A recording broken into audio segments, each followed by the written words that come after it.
I think it started. Mm. It is coming red for you. Yes, coming. Oh, and my screen is shared, right? You can see me. Yeah, okay. So welcome, Good to see. Subhatra. We are almost at the end of the few classes of this module. Mm. Mm. So yesterday we started with the logging and monitoring and various tools which are used in Mm. Azure for seeing the log analytics. So did you get a chance to look into that, or you will now look it since you've got the subscription? So you will now look into it. How is it? Now, which one? The monitor logging, everything, right? The So I monitor already gone logs, through. Yeah, I app already gone insights. through those things. Yeah, I already gone through those things earlier, last week itself. Yeah. Okay, okay. So Oh, can yeah. we move forward? Now we are into the 11 module. Okay. Okay. Uh, So it's fine, right? yeah, can. Yeah.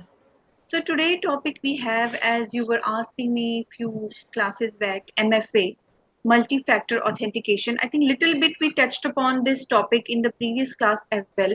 Like what is the Mm. multi-factor authentication? Apart from username, password, what are the things we need to log in into secured resource? Mm. So there is something Mm. called password.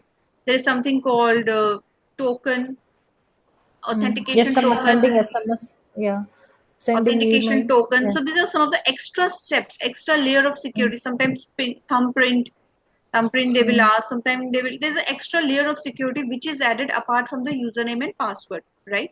Okay. Oh, So yeah. what are the contents for this topic today? We have multi-factor authentication. We have Azure Key Vault, Azure Mm. AD Managed Identities, Azure AD Application Management. So Mm. have you heard of the term Azure Key Vault in the previous Yes, lecture? yes. I have created a circle vault. So can you tell me from your observation, like what kind of information is stored in Azure Key Vault?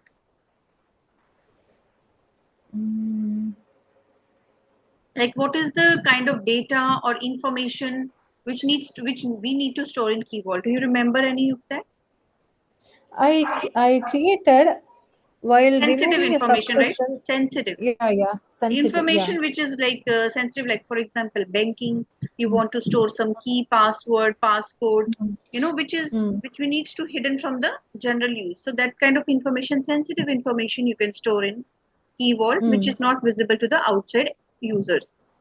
So coming back to the what is multi-factor authentications? Multi-factor, as the name itself suggests, it's a multi-layer, multi-step. Mm. So Azure MFA is a multi-step verification solution from Microsoft. What it does, it supplies extra added layer of security for your identities. Mm. Identity can be anything. Multi-factor for your application, multi-factor or a layer of security for your services and for user. It goes three ways, Mm. right? It can be for an application, for a user, and for services. Anything it requires verification, it requires authentication. So Azure MFA supplies added security for your identities by requiring two or more elements for full authentication. Something you know. So yeah, as I mentioned, sometimes they when you forgot your password, they will ask a security question like any like what was your first school name, where were you born, some typical questions they will keep it for you so that only you know about it, and they will keep it as a authentication thing. The second thing they can ask you is multi like token device. In as I mentioned earlier, there is something called Microsoft Authenticator. You have used that in your app, in your mobile app. Yes, I used. Yeah. So that can also be multi-factor authentication. That app token which gets generated every 10 seconds or every the Mm. Mm. timer is there. So every time you will get a 6-digit code. That is also multi-factor authentication. Mm. And Mm. as I mentioned, you can also sometimes they'll ask to authenticate via thumb. Nowadays, I've seen like to whenever we generate our client ID or a VDI ID, they ask us to authenticate via thumbprint. And when we, give a thumbprint, then a code gets generated. Have you used this? Yes. Yeah. So these are some of the various things where which adds a layer of security to the Azure security. It's like secured. multi-factor authentication. Using Azure MFA increases identity security by limiting the impact of credential exposure. So that is but natural. We are trying to limit the contact of external exposure. That's why we are creating these managed identities and key vaults. Azure MFA comes as part of the following offerings: Azure Active Directory Premium licenses, Azure MFA Server on-premise, multi-factor authentication on Microsoft 365. So where and all you can see this single sign-on and multi-factor in Azure Active Directory, Azure MFA Server on-premise, multi-factor authentication for Microsoft Office. These are the offerings as part of Microsoft. Yeah, like this, you will get a code. You know, multi-factor. More. This is the screenshot which I have attached. So this kind of code will come to you, which you have to use apart from your username, password. Like this, once you log in with the username, password, it will ask you a code. So that code you have to generate with the help of an app. That you have to configure with whatever steps you are given, like what is your email ID, what some questions they will ask, and then they will create your identity in the Microsoft Authenticator app with the help of email ID like shreya.jamwal@4season.com. Then with that ID, you will be authenticated, and then you can access that authenticator. There is something called Azure Key Vault. So as we know, we create Azure Key Vault to keep our secretive keys and tokens. And whenever we want to access the resources, we can provide the key name, and you will get the value of that key and value. Yeah. So what is Azure Key Vault? Azure Key Vault helps safeguard cryptographic keys and secrets that cloud applications and services use. Key Vault simplifies the key management process and enables you to control keys that access and encrypt your data. Example, an application stores social security numbers for employees. Azure Key Vault allows you to encrypt the social security numbers. This could be used for sensitive data. So yeah, as we know, Azure Key Vault has a key and a password. And who controls this? The secure administrators can grant and revoke permissions to keys at any time. So anyways, when you have created Azure Key Vault, while creating Azure Key Vault, you must have noticed that that value is always encrypted. Have you seen that? Asterisk, asterisk, it's never visible. It's like encrypted.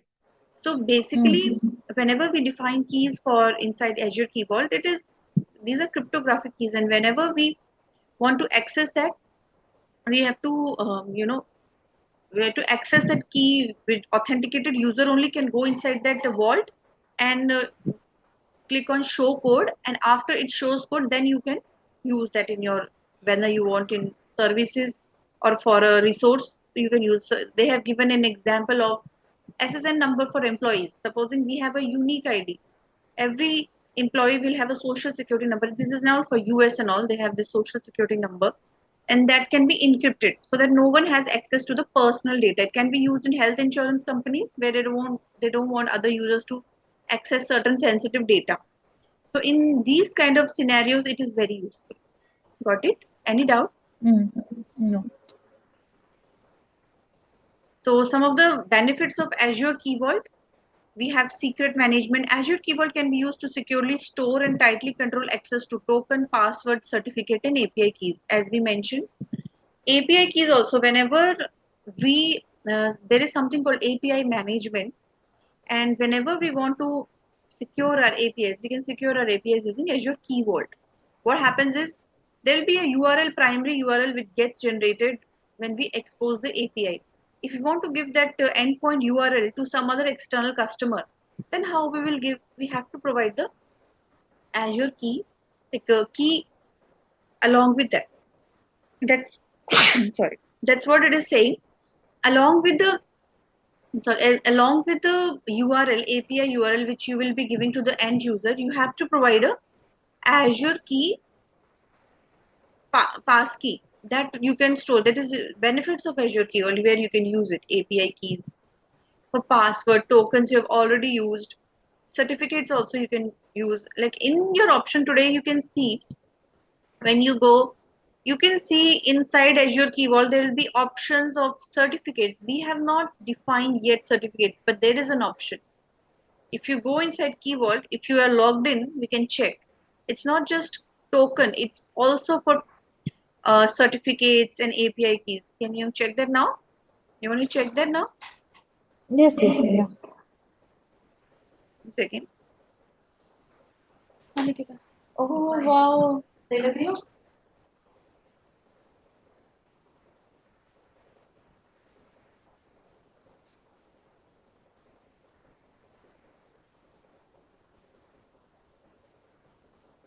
Hello, you can share your screen, Subhatra.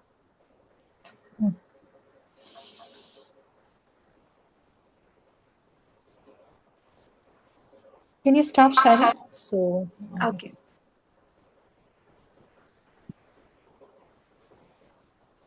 Yes. yes. Are you able to see my screen? Yeah, I can see. This one I have created. This is Recovery Services Vault. Okay. This is something I else. need to- mm.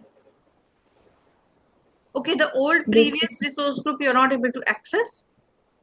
Let me try because I unsubscribe. Oh, okay, okay. Yeah, correct. Because Mm-mm. it would have It's charged you. already, yeah, yeah, yeah.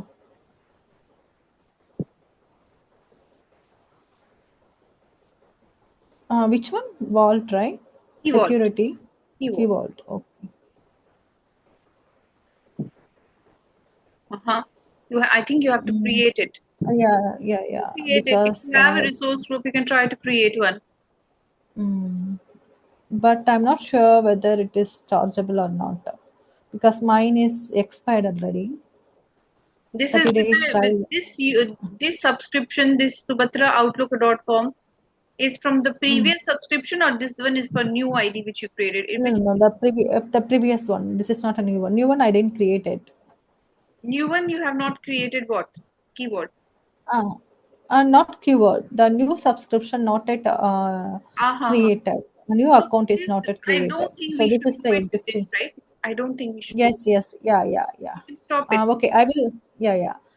This one I will try it later once I create a new one, new Yes, account. yes, yes. You have to check. There Yeah, will be yeah. options of Mm, certificates also, tokens, password that you can mm, verify because Key Vault, you can use it for mm, certificates. Sometimes they need, and sometimes they need mm, keys for the API they can enroll, and sometimes mm, they need a mm. and sometimes they need a passcode like a social security number, which is encrypted. Uh, Cryptographic keys okay, means it's encrypted. It cannot be seen by other people. Only the authorized user can come and check that encrypted key. So you can stop sharing, okay. no issues. Once you get the I secret will gone through. permissions, Yeah, you I can will do again that do it. practical later. Yeah, Should I share my screen? yeah, okay.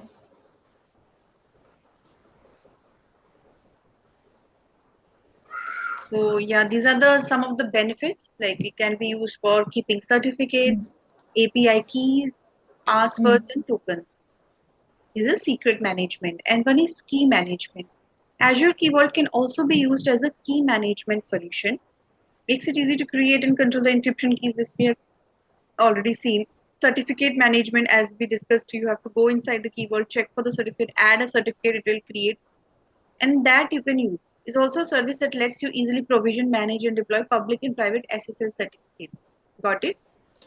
This certificate management, it's for our subscription based on subscription and based on application or based on API.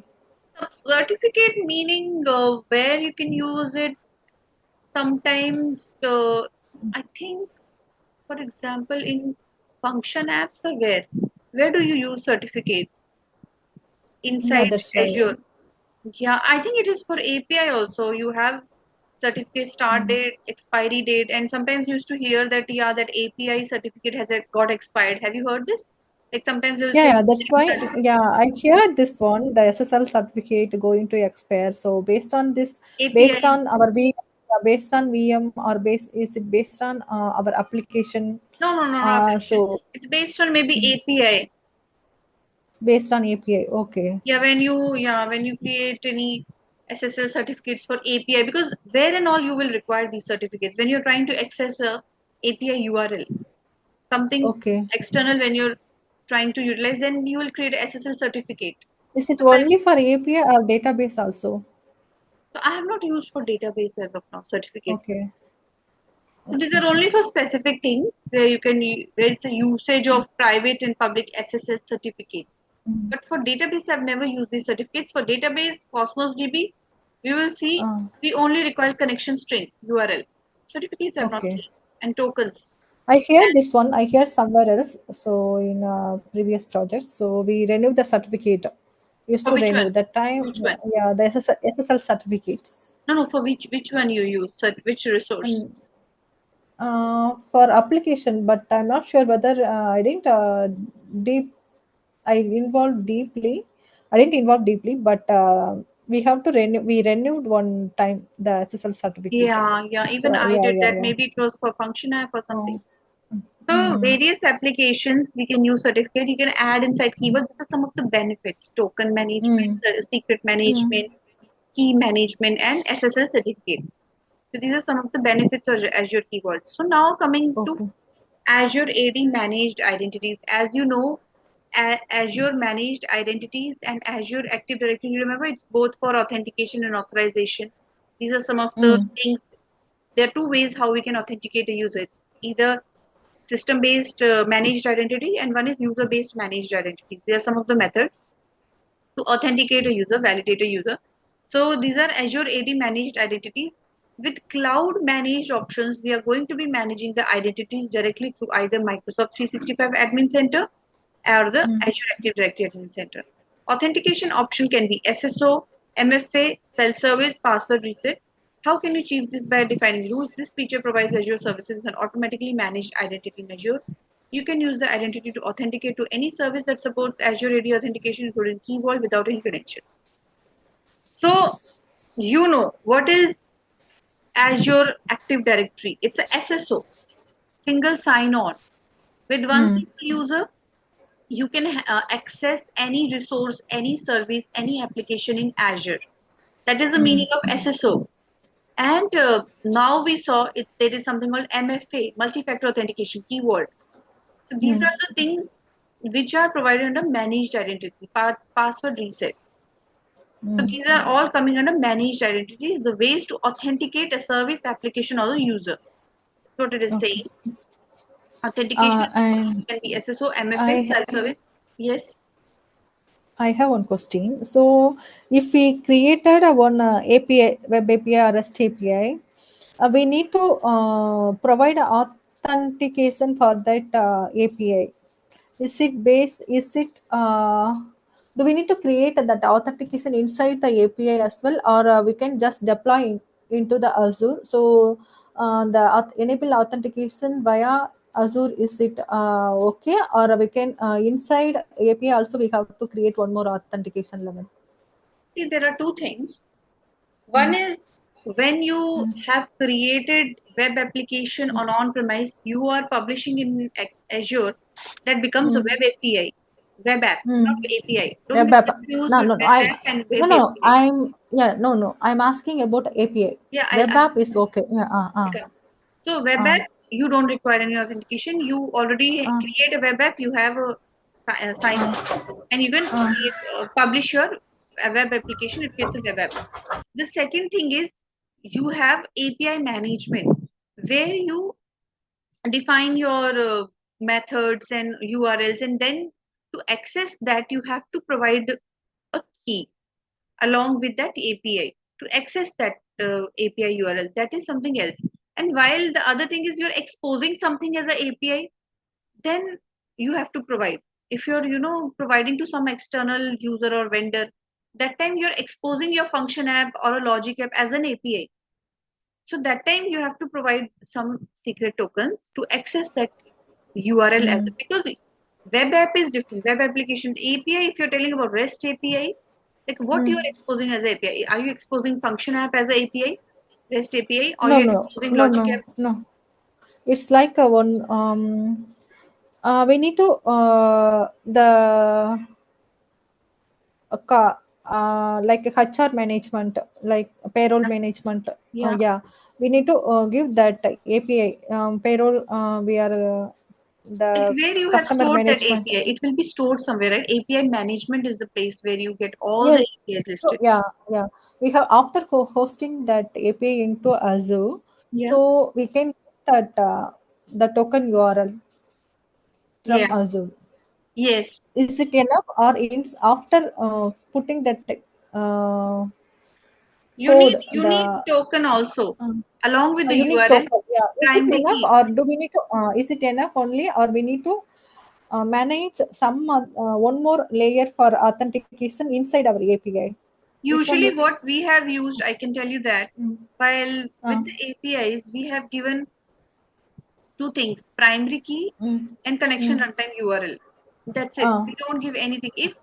If it is suppose it is a very highly secured API, then we uh, provide um, username and password. But usually yes, yes. we Opcode usually password we used to yeah, get. username password we give because you remember while hitting in the postman, when you hit a test Um, API using yeah. postman, sometimes it asks a username password wherever it is Username secure. password. Yeah. And whenever it Yeah. doesn't require, we don't give that. We just give the token and we Mm, give the connection URL and we hit in the okay. API in the postman and we get the response.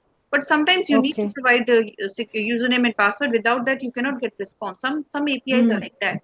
So it depends, yes. like Yes. from where you're getting that API. Is it you need Mm, a username password or you don't require? It depends. Both ways you can use. okay. Like you hit in the So we postman. can enable both also. If it is highly secured one, we have to enable both. Yeah, As like you Azure. can just remember the parameters which you give in the postman. Sometimes they Mm, require a header, mm, sometimes key, primary key they will ask, key some primary token key. they will ask, Mm, sometimes username password also is asked. There are multiple options of hitting an API, securing an okay. API.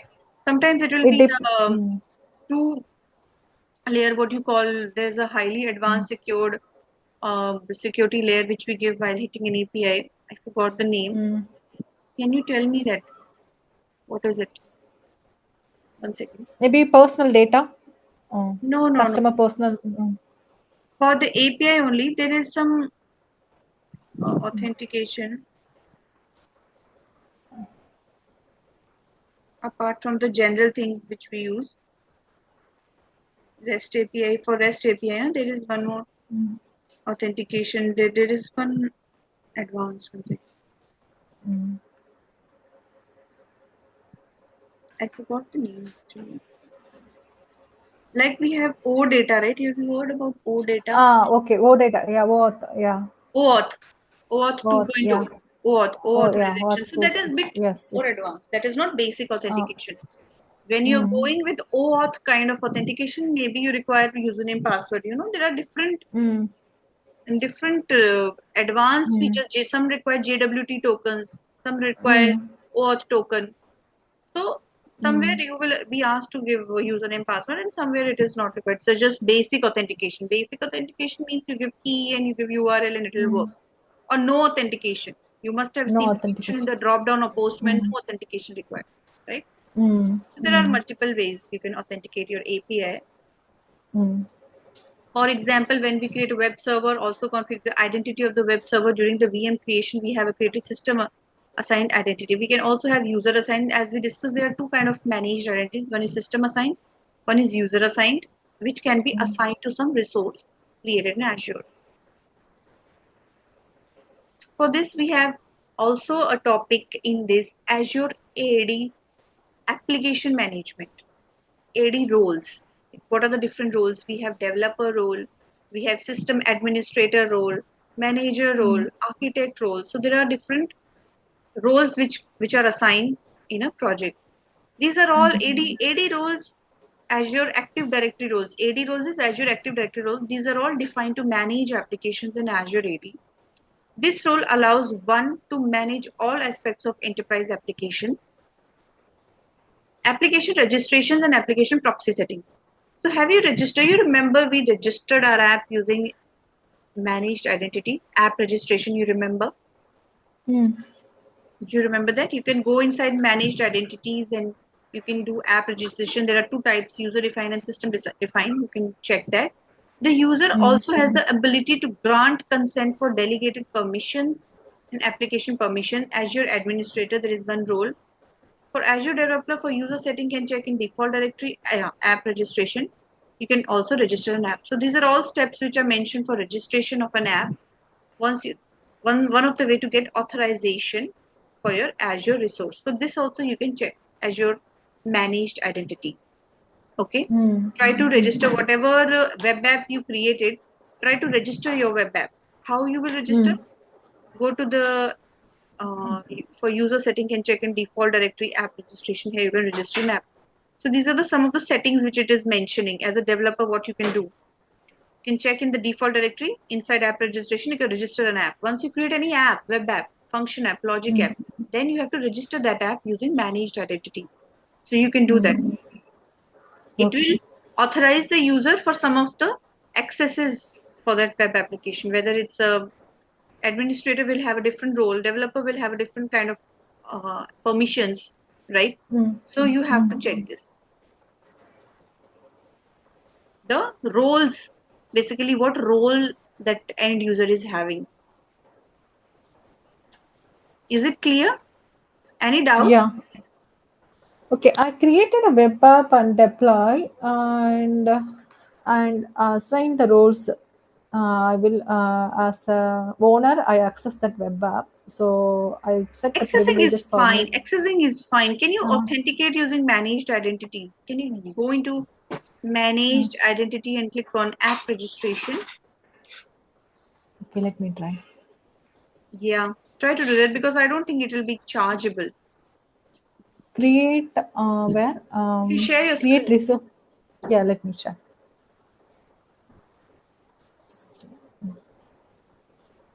Okay. Three. Web app I don't have. I already removed. So any app you have free Logic app, you told me you were trying to create Logic app. Yeah, I removed everything because this is also I subscribe. Can you go to the Last week it's managed identity once we will see? Are you able to see anything? this also currently I Any disabled resource? because You don't have any resource. Otherwise, we would have registered app. So you can resource group I have resource group I have. Mm. resource group you have, but that is a not a, it doesn't have any Mm. resource in it. Yes, It yes. I have go the click on managed identity. In the home, go to home page. First, we'll go to the home uh, page. Go to identity. More services on the left hand panel. Check for identity. Something called identity. Can you see mm. something called managed identity? Yeah, I can see that. There's something called managed identities and there's something called app registration also. Both of them you have to explore. Okay. Mm. You can't create it. Okay, I will do it. Yeah, yeah, Mm. I will do it later. App Yeah. registration also you have to do. Hmm. Mm. Don't worry. There are some of the topics which you need to do, like Mm. login monitoring you already saw. Now there is Mm. something called managed identity which you can see. Cosmos DB is Mm. remaining. So these are some of the topics you can do with the new subscription whenever you get time. App registration after uploading after creating a web app. So here we have Register to your app. register. Yes, yes, Okay, okay, understand. exactly.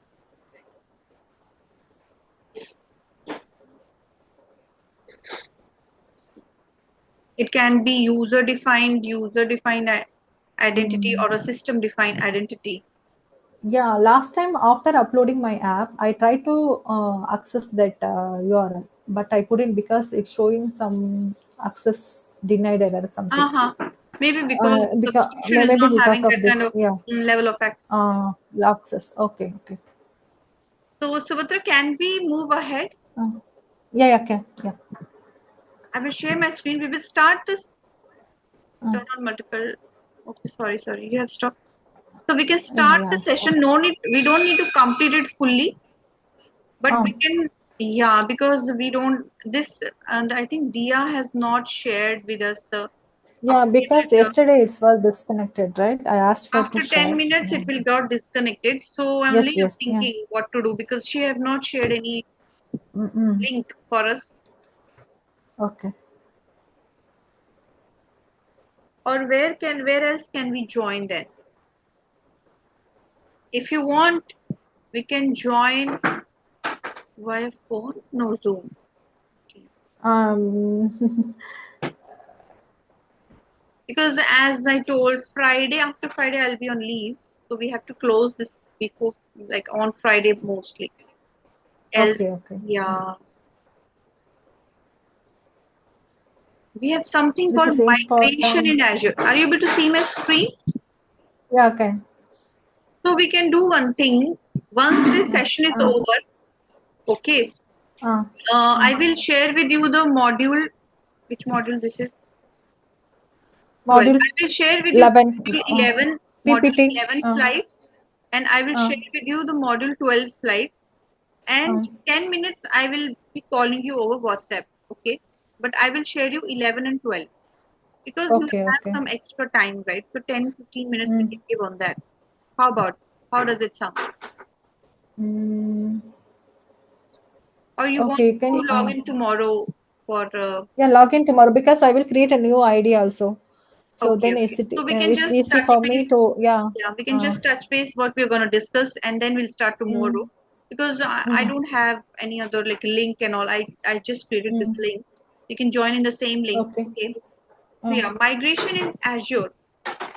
mm, In this we will have a lot of content like understanding mm, VM migration, virtual machine mm, migration, Azure Migrate, mm, Azure Site Recovery. So migration in Azure, I mean there are a lot of things like you will hear, like you must have heard about VM migration, like how from on-premise, on what basis do you do migration? Because before cloud, nobody knew like something like this will come. Everything was hardware, everything was on-premise. We mm, were using heavy servers, databases, these modems, and everything related to internet servers. They were all on-premise, physical servers. There were nothing cloud. So before moving into cloud, you have to take a lot of things in consideration. I have to understand why we are doing the migration, what is the usage, you already know why people are preferring cloud, and how to proceed step by step for your migration. First and foremost is understanding VM migration. The virtual machine and app migration using Azure Migrate Learning gives you a step by step process to help you understand, set up, assess, and migrate virtual and physical server database application. And Azure Migrate now includes fully integrated and optimized migration specific tool previously available only in Azure side. So there is something called Azure Migrate, which is used to help you understand and assess your current application in on-premise and migrate the virtual and physical servers, databases, applications. There are a lot of things like front end, back end. So when front end goes to the cloud, it is always I mean it is preferable that backend also moves to cloud. Have you must have heard about these things. If the front end is going to cloud, then obviously the backend database or a middleware layer like logic app has to move to cloud, then only they'll be in sync. So you have to assess an situation like if it's an application is going, which servers are going, which database, on what basis we are migrating it. So we have to take care of these things, understanding VM migration. So these are some of the frameworks which we adopt. Evaluate migration with the cloud adoption framework. Describe the Azure migration framework. Assess your workloads. Compare migration tools. Migrate your databases. Select an online. So for before selecting a tool, Subhatra, you are on mute. You are able to hear me, right? yes, yes, yeah. So before selecting an offline or an online mode for the migration, we have to follow certain steps. So these are the steps. First, we have to evaluate what and all resources we need to migrate from on-premise to cloud. We have to follow a cloud adoption framework. Describe the Azure migration framework. Assess your workload. Okay, how many applications you are transferring? How much, how much data it's taking in on-premise. Compare migration tools.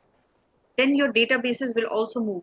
So these are the steps which you need to use for the Azure migration. Now coming to cloud adoption framework, there's an adoption framework strategy which you need to follow. Define your strategy, understand your motivation, as I mentioned, like why you're migrating, how many applications you're migrating, how much time it will take, what is the heavy workload it is processing, what are the business outcomes which you'll achieve while moving your applications to cloud, what are the business justifications, and prioritize your project. So these are the some, because you have to understand like whatever was running in on-premise, the same functionality you need to achieve in cloud. Whatever testing scenarios, whatever objects you were able to map, or you were goals you were able to achieve in on-premise, same goals you need to achieve in cloud. then only you will say that it was beneficial, right? If you're not able to achieve the same functionality, the same business strategy which you were doing in on-premise, there's no need to move, right? If you're not able to fulfill these business justification outcomes, so then first we need to analyze this, why you're doing it, how you're doing it, adoption framework, you need to understand your motivation, your business outcome. So this and all you'll prioritize by the management, and then plan accordingly. You will have to define your digital this thing skills readiness plan. What are the who are the people? Like for me, I'm a middleware developer, I'm a middleware architect. I'll be coming in the middleware logic app development and integration layer, right? Some of them they have to get for the front end, some for back end. So these are all the skills readiness, who and all will be there. This happens before the project of migration starts, I'm telling you. They'll come up with a cloud adoption plan. They'll they'll strategize. So these are all the steps they'll follow. Initial organization alignment,